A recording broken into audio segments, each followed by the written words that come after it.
Innsbruck. Come out the railway station or get off the bus, in my case from the campsite. First thing you see, the mountains and piles of bikes from people who must be very fit, and you get bikes everywhere in this town. I think it was the most bike friendly place I'd ever been to because of the amount of bikes. I've never seen so many, and I have been to Amsterdam. Don't take the bike, get the bus, the tram, but as always, now that I'm here, my campsite's about 7 kilometers from Innsbruck, so I took the bus here, now I'm here, I'm going to walk.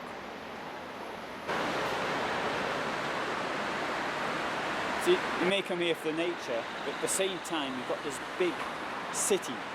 It's perhaps big city is a bit of an exaggeration, there's 120,000 people who live here, but it seems like a big city. It seems, in a way, it seems a little bit like a capital city. And as I was walking along the banks of the River Inn yesterday, I thought it strongly reminded me of Paris or Rome. But in both cases, the Tiber and the Seine are actually smaller than the inn is here in Innsbruck.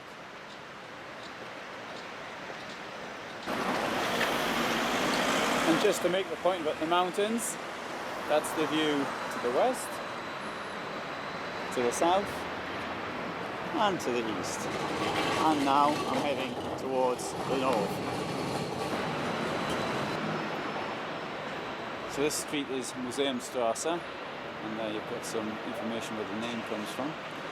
And you can see it's almost 200 years old.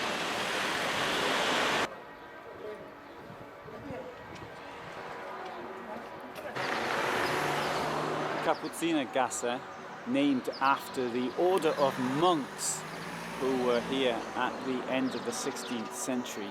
To my eye, that church looks newer than that, but I'm not an expert on architecture.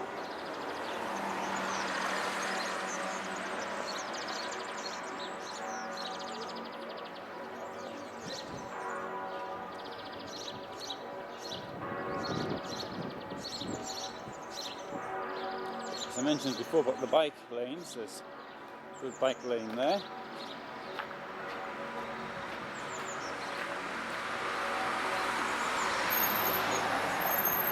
But I've got to say though, I admire anybody that can cycle around here, because in the town it's very flat, and in the valley itself it's pretty flat, but the mountains are pretty close in all directions.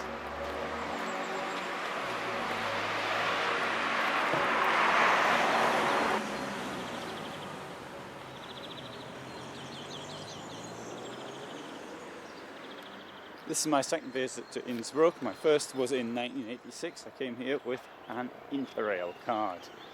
That day, having travelled on from Germany for I think it was 10 days, we got off the trip Kufstein, something like 6 o'clock in the morning, which is to the north-east of here, and we're in Kufstein, about 3 hours, walked around the castle, and then came here. We went to the Alpine Zoo, which was most of the day was spent there, and stayed in the youth hostel, and then moved on to Italy.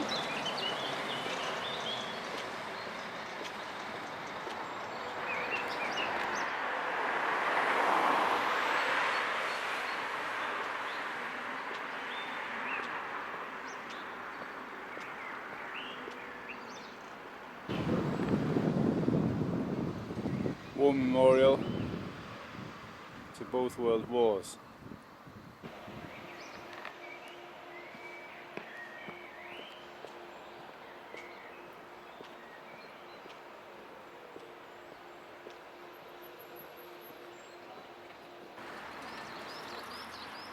I'm glad to see these exercise facilities in Austria, and there's even somebody using it. And this is the River Inn. And this bridge is in the form of traditional layout in this part of the world. Clay Bridge. A number of bridges like this, for example, in Switzerland.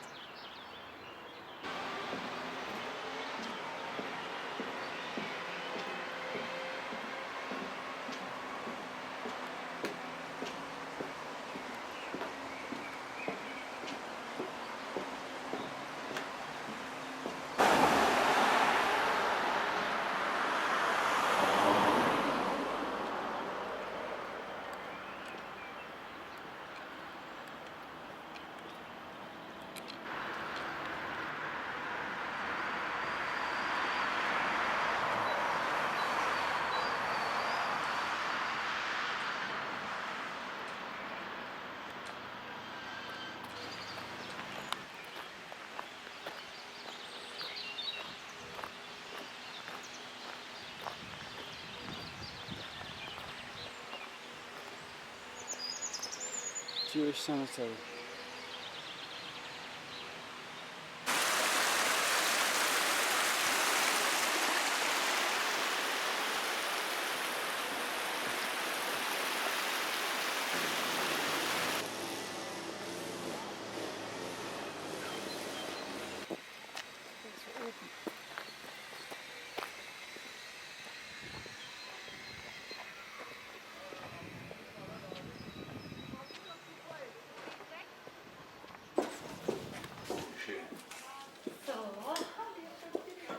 Alpine Zoo.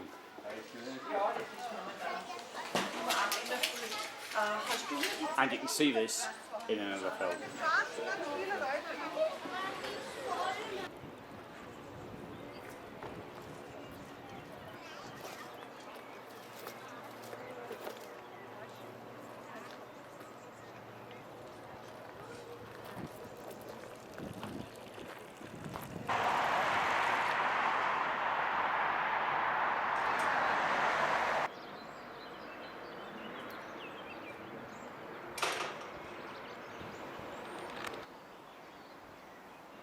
Serles Buxenhausen.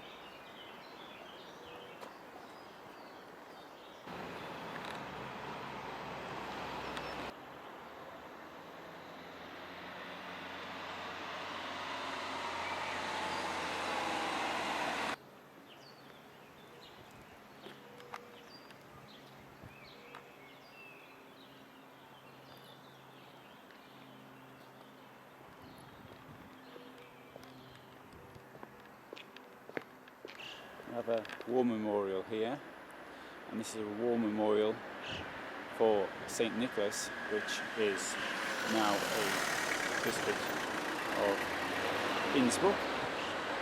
And so, named at the top of the First World War, names at the bottom of the Second World War. And the First World says these ones have died for the fatherland.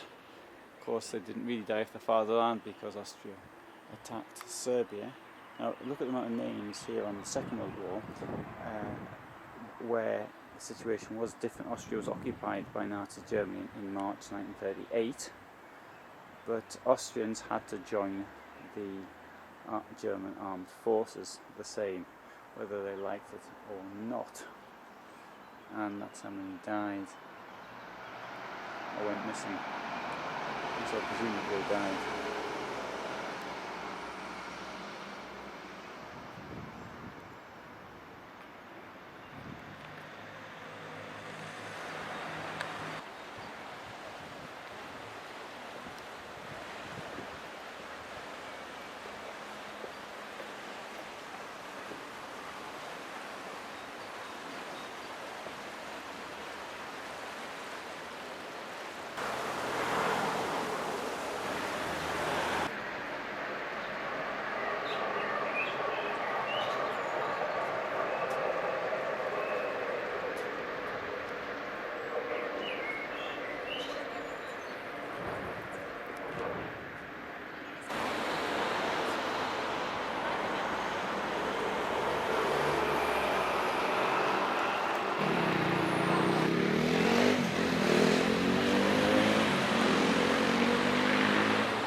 Congress Station and the beginning of the railway up the mountain. Noordkant. There's the British consulate.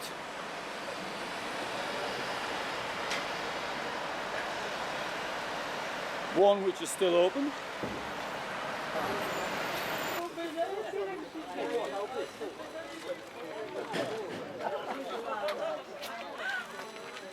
This is a Hofgarten. No bicycles. I think Austria is noted for its Hofgardens.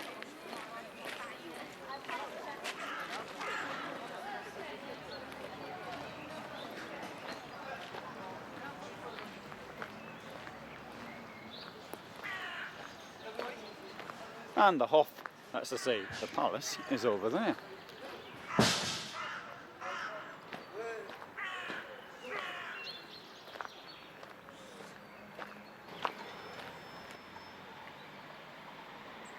Now, the building in front is the Imperial Palace, the Hofburg. It's somewhat obscured in a way because unlike Imperial palaces in other places which are surrounded by big gardens, this is almost a city centre location. Well, I'm now sitting just outside the Hof garden, in the palace garden, and but from the other side it's in the town as such. Anyway, that's just an observation on my part.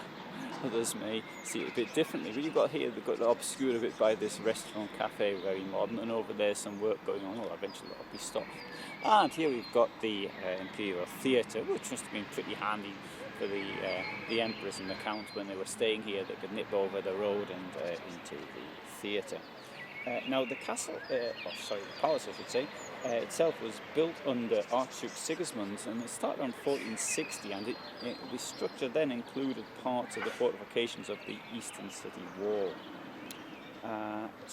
It was expanded various times in the next 250 years, and it went particularly renovated under Maria Theresa, who was the empress. That was between 1754 and 1773. So if you want to see it today, it's got 5 museum areas. It's got Maria Theresa's rooms, which come from the 18th century. It's got the Empress Elizabeth's apartment from the 19th century. It's got a furniture museum. It's got an ancestral gallery and a painting gallery. And so that does rather represent what the Habsburgs were getting up to over a period of more than 450 years. The Habsburg dynasty was a very long-lasting dynasty, and it was indeed the First World War that put an end to it. Nonetheless, there still are 2 people who claim to be the rightful Habsburg rulers. I can't quite remember what the difference is between the 2 of them, who's got the better claim, but I know there's 2 claimants. In front now there is the Swarovski Crystal World shuttle bus, which runs 4 or 5 times a day to the Swarovski factory. I went there the other day, and quite honestly it wasn't quite a done thing for me. It was all a bit above my head. It was art, but it could be, if you're into sort of modernish art, then that could be just the thing for you. And besides that's Congress Innsbruck, and there is the railway station, or the funicular railway. It's not yet a funicular railway, it's got to go over the bridge, and then it goes up into the mountains, and from there you connect to a couple of cable car routes, and that will take you to the top of one of the mountains up there, which is absolutely stunning. And here, turning around, we have a better view of the palace, and it gives an idea of the grandeur that it has. I'm going to say once has, but I think has. And here we can see what seems to be typical to me of Austria, or at least let's say Vienna, and now Innsbruck is the horse and carriage.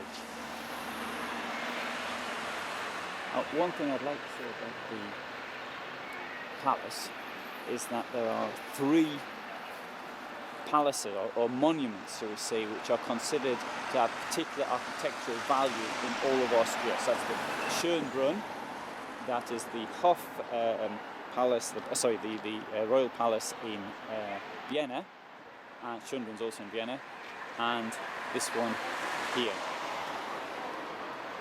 And looking at it, it also sort of reminds me of the palace in Madrid, although that one was slightly later in the original construction.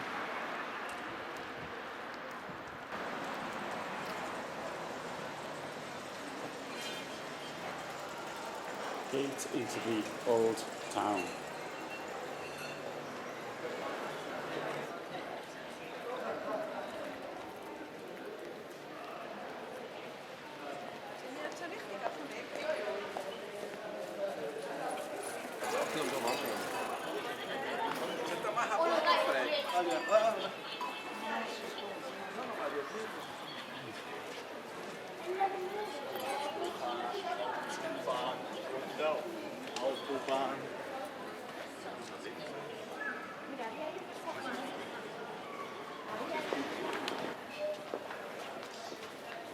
It's a mixture of German and Italian.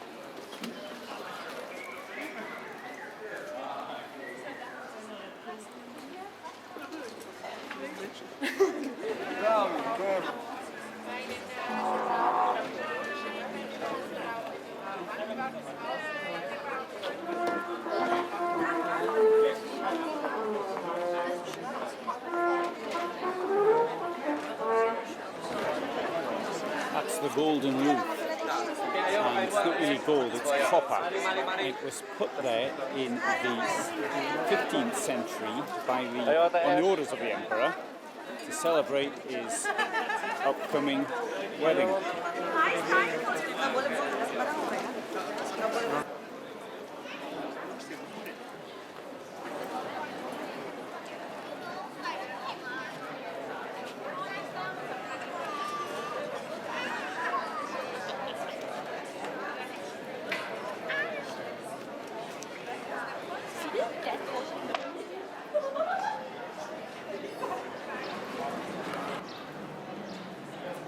There's the Swarovski shop. It was one of two here in Innsbruck, I might be wrong on that. But yesterday I went to the Swarovski exhibition at their factory, they've got this museum, Crystal World it's called, and I filmed it. Although I think it was all a bit above me.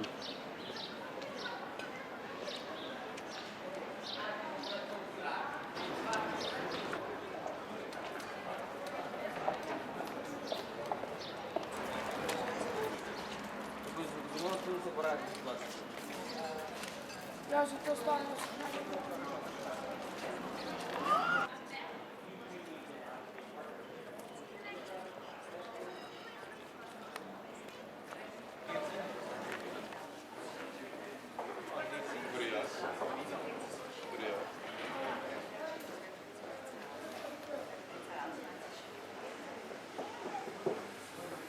Shoe repair. I don't see many of them these days.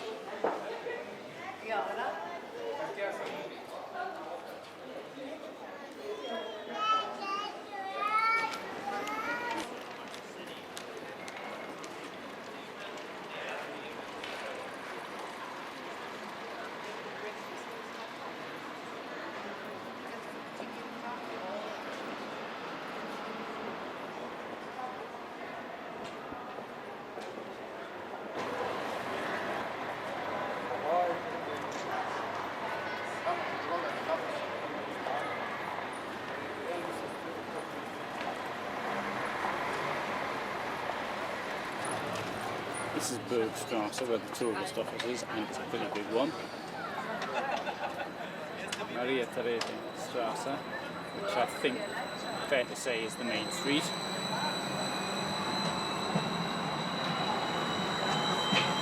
New trams here, and there's Jehovah's Witnesses.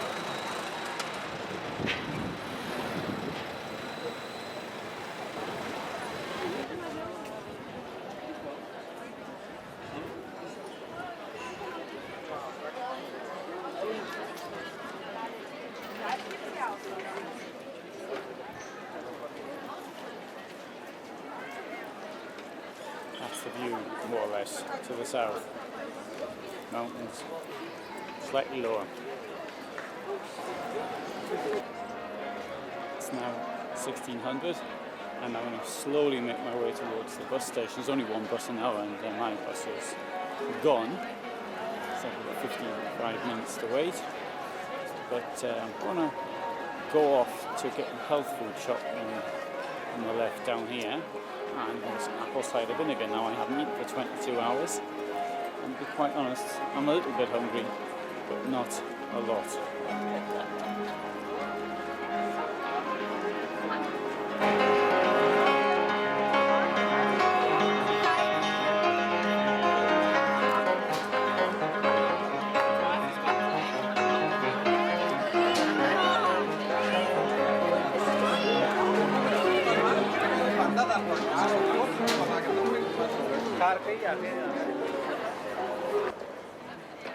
Now, what other major European city offers such great views?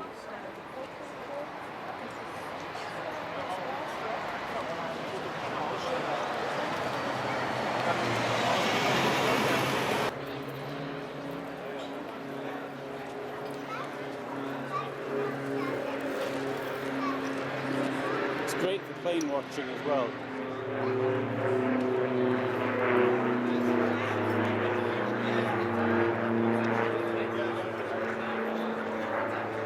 The airport is very close to the town.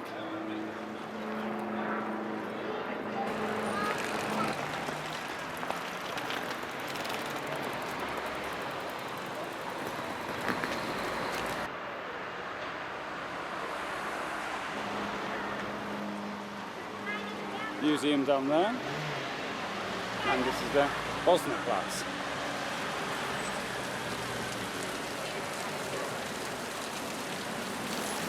This is the cathedral square, and that's the cathedral. Inside it's very light. It looks like cathedrals in many places. To be quite honest, the artwork is largely a bit above me. I don't really understand these things too much. And of course there's biblical scenes depicted on the roof and the walls. Rather than the roof, I should say, maybe the ceiling and the walls. Yeah, outstanding view of the old town.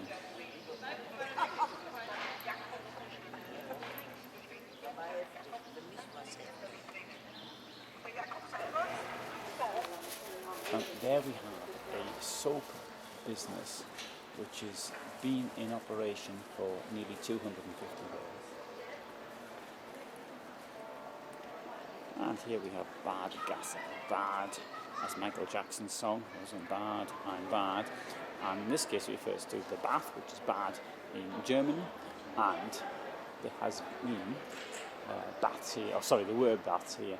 In 1315, that's where the first baths were actually built here. So that's where it got its name from.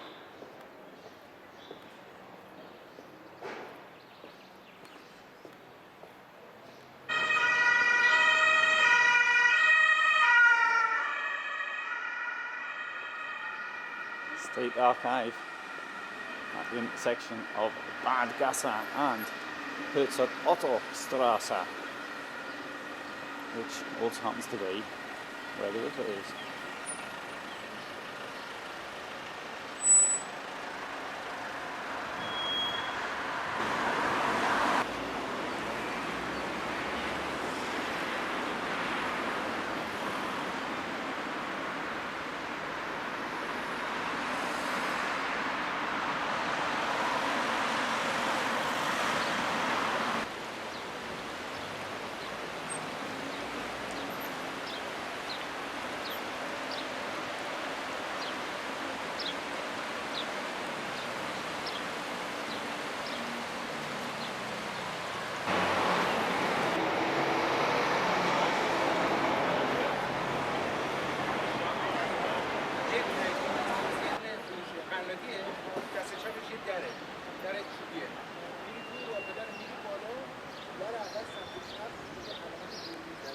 The entrance to the old town You have this very peculiar tower,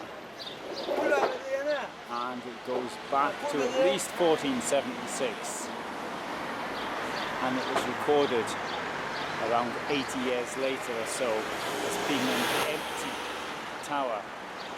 It's called an empty castle, presumably because nobody lived there.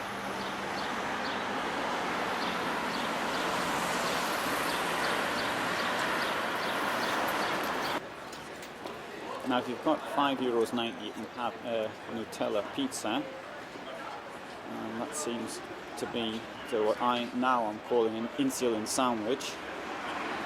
Nutella is very tasty, like pizza as well, but both of them don't do you any good. Give you a big insulin reaction from both.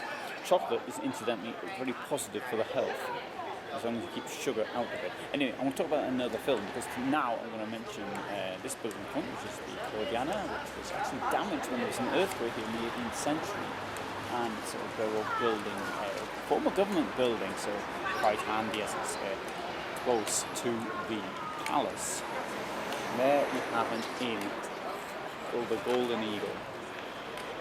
That has been there since 1390. A noted place of meetings and doing business since then.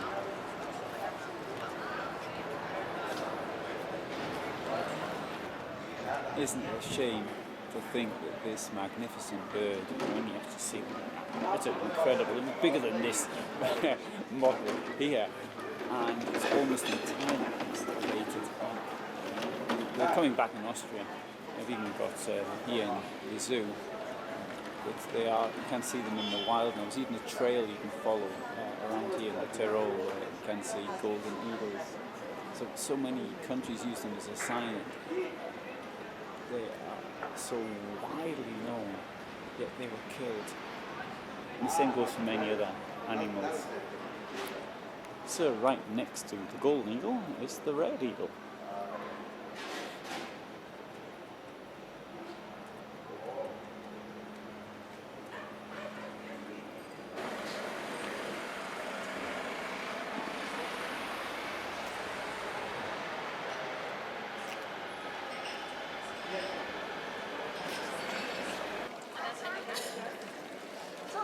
The arcades we see here are from the beginning of the 16th century. And this building housed the Tyrolean Parliament until it moved to Natterersee.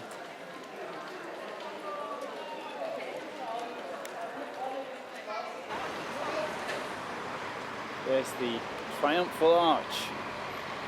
More information about that in the description.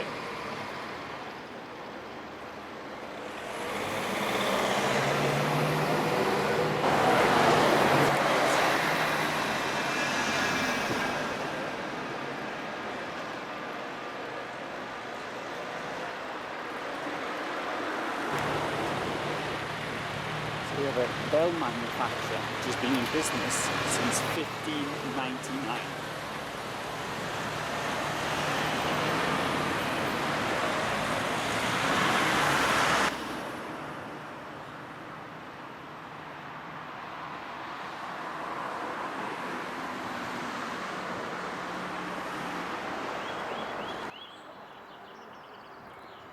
So we have here the Tyrol Hunting Museum, or even Imperial Hunting Museum. We've got a restaurant that's been here since 1809, although from the architecture you never think that. And this is the Tyrol panorama, which, to be quite honest, possibly gives an even better look on the city than it did from up the top, up there from the north getting. But of course, we've got much better weather today than when I went up there.